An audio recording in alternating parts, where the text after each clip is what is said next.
Angel, nasaan ka noong mga oras na nangyari yung aksidente? Sa bahay! May kasama ka ba nun? Si Katkat! Halika nga dito! Di ba nagluluto tayo ng spaghetti noon? Opo sir. Ipapakain nga po sana namin yun kay Luigi, kaya lang po, hindi na po siya umuwi ng bahay. Sinungaling ka, hindi ako naniniwala sa'yo. Magaling kang gumawa ng kwento eh. Mali ko bang kakampi mo yan si Katkat? Sige na. Nakuha ko na yung mga impormasyon na kailangan ko. Mauna na ako. Inspector. Inspector. Imbestigahan yung mabuti si Angel. Malakas ang kutob ko na siyang nagmamaneho ng kotse. Hindi pa kumpirmado na yung sasakyan nga na nakasagasa sa Maglolo at sasakyan ni Ma'am Silvia ay iisa. Ultimong si Ma'am Silvia. Hindi siya sigurado. Walang identifying marks. At saka masyadong common yung ganong klaseng sasakyan. Pero Inspector, delikado si Angel. Bayolente siya. Sarili niyang ina, muntik niya nang patayin. Few months ago, pilit mong pinagtatanggol yung kapatid mo. Kaysa hindi siya yung pumatay sa boyfriend niyang si Lucas Bueno. Nakita niya raw na merong lumabas sa likod ng Sigurado ba siya na si Angel yon, Inspector?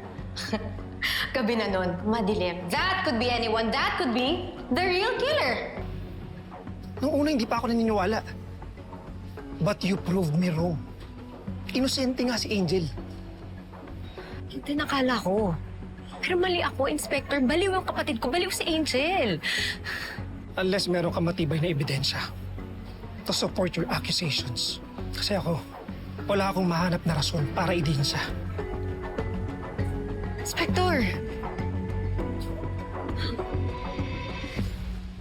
Wala nang maniniwala sa mga paninira mo sa akin, ate. Kaya mabuti pa, umalis ka na. Paalam ka na kay Luigi.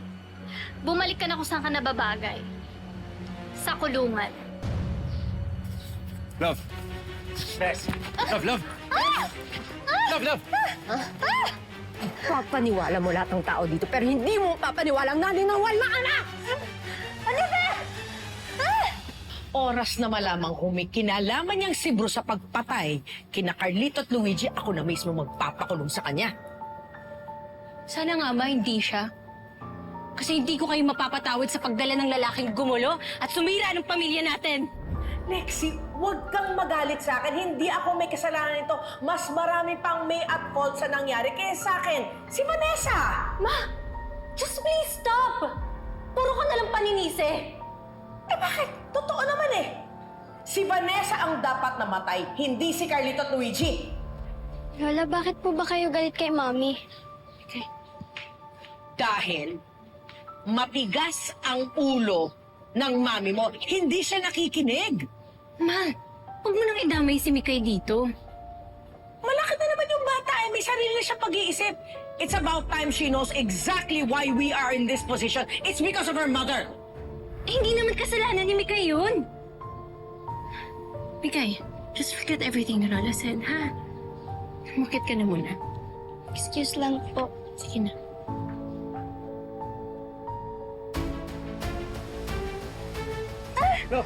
Umamin ka. Ikaw ba pumatay sa kanila?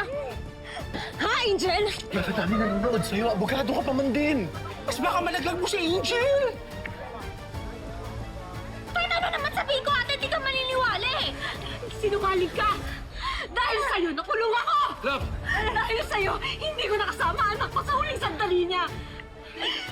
Lahat ng nararanasan ko ngayon, lahat ng sakit! Dahil sa'yo, Angel! Love, tama na! Love, mahulog si Angel! Dapat lang sa akin, dapat mawala siya! Mahulog kayo! Bawat araw na nasa kulungan, tumbas ng mga araw na nasayang ko na hindi ko kasama yung pamilya ko. Love. Mga oras na hindi ko sila mayakap, Angel. Love! Love! Love, love! Baka malaglag siya! Dapat lang yan! Dapat tumatay na siya! Love! Love, ang dami nanonood!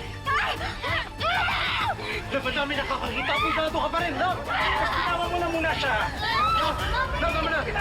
Mami, stop this bad! Bigay, bigay! Mami, Mami, please let go of Tita Angel. Please, Mami. Love! Tama na! Mikay, umalis ka na, Marco, please! Mikay, umalis ka! Kaya ka naman sa anak mo, tignan mo! Wala kang kwentang ina! Mikay, let's go na muna. Puntahan natin si Luigi. Hayaan na muna natin ang tita at mami mo. No, Ninong Fonz. Lagi na lang po ganyan si Mami. Mami is misbehaving. Lagi na lang po siya naghahanap ng away. I know. Kaya po lagi galit sa kanya si Lola. Hindi ka na nahiya sa anak mo. Wala ka talagang kwentang ina. Mami, why are you like that? Tama po ba yung sinabi ni Lola? You're always making trouble. Kaya po pati sina Lolo at Luigi, dinamay niyo dahil sa inyo! Mikay, that's not true! That's not true! Kasalanan yun! Mikay! Marco, please!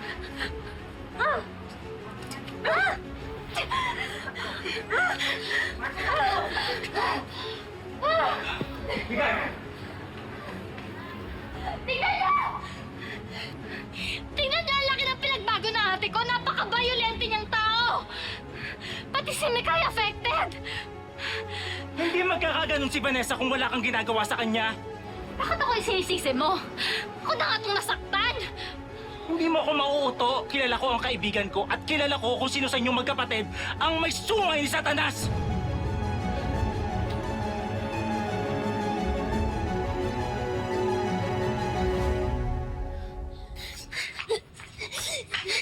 Mikay!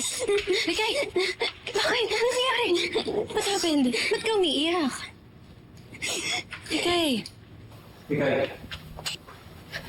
Anak. Anak, let's talk. Let me explain. Ate Vanessa, umalis ka na.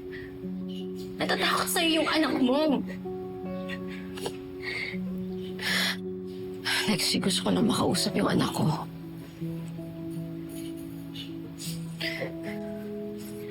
Ate Vanessa, can't you see? Nobody wants you here. Mommy hates you. I hate you. Pero ayaw lang kitang patulan. Hindi lang taburan ng anak mo. Wait din to ni Dad.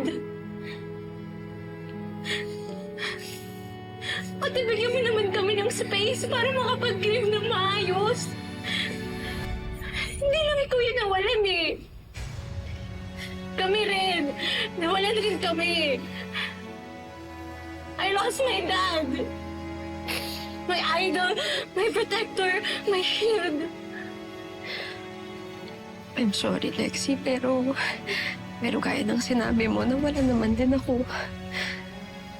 Lexie, please.